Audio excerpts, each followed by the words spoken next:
Socrates is often referred to as one of the founders of Western philosophy, and yet he wrote nothing, established no school, and held no particular theories of his own. What he did do, however, was persistently ask the questions that interested him, and in doing so evolved a new way of thinking, or a new way of examining what we think. This has been called the Socratic, or dialectical, method dialectical, because it proceeds as a dialogue between opposing views, and it earned him many enemies in Athens, where he lived. He was vilified as a sophist, someone who argues for the sake of deception, and was sentenced to death on charges of corrupting the young with ideas that undermine tradition. But he also had many followers, and among them was Plato, who recorded Socrates' ideas in a series of written works, called dialogues, in which Socrates sets about examining various ideas. It is largely thanks to these dialogues, which include the Apology, Phaedo, and the Symposium, that Socrates' thought survived at all, and that it went on to guide the course of Western philosophy. Socrates lived in Athens in the second half of the 5th century BCE. As a young man he is believed to have studied natural philosophy, looking at the various explanations of the nature of the universe, but then became involved in the politics of the city-state and concerned with more down-to-earth ethical issues, such as the nature of justice.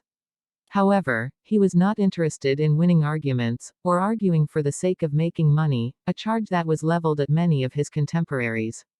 Nor was he seeking answers or explanations, he was simply examining the basis of the concepts we apply to ourselves, such as good, bad, and just, for he believed that understanding what we are is the first task of philosophy. Socrates' central concern, then, was the examination of life, and it was his ruthless questioning of people's most cherished beliefs, largely about themselves, that earned him his enemies, but he remained committed to his task until the very end. According to the account of his defense at his trial, recorded by Plato, Socrates chose death rather than face a life of ignorance. The life which is unexamined is not worth living.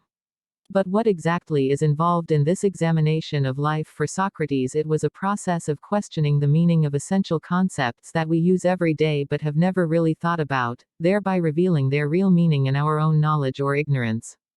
Socrates was one of the first philosophers to consider what it was that constituted a good life. For him it meant achieving peace of mind as a result of doing the right thing, rather than living according to the moral codes of society.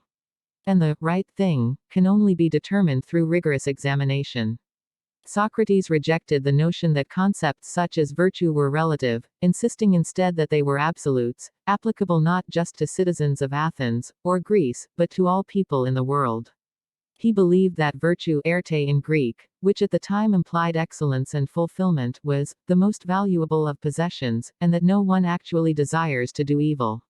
Anyone performing evil actions would be acting against their conscience and would therefore feel uncomfortable, and as we all strive for peace of mind, it is not something we would do willingly. Evil, he thought, was done because of lack of wisdom and knowledge. From this he concluded that there is only one good, knowledge, and one evil, ignorance. Knowledge is inextricably bound to morality, it is the only one good, and for this reason we must continually examine our lives.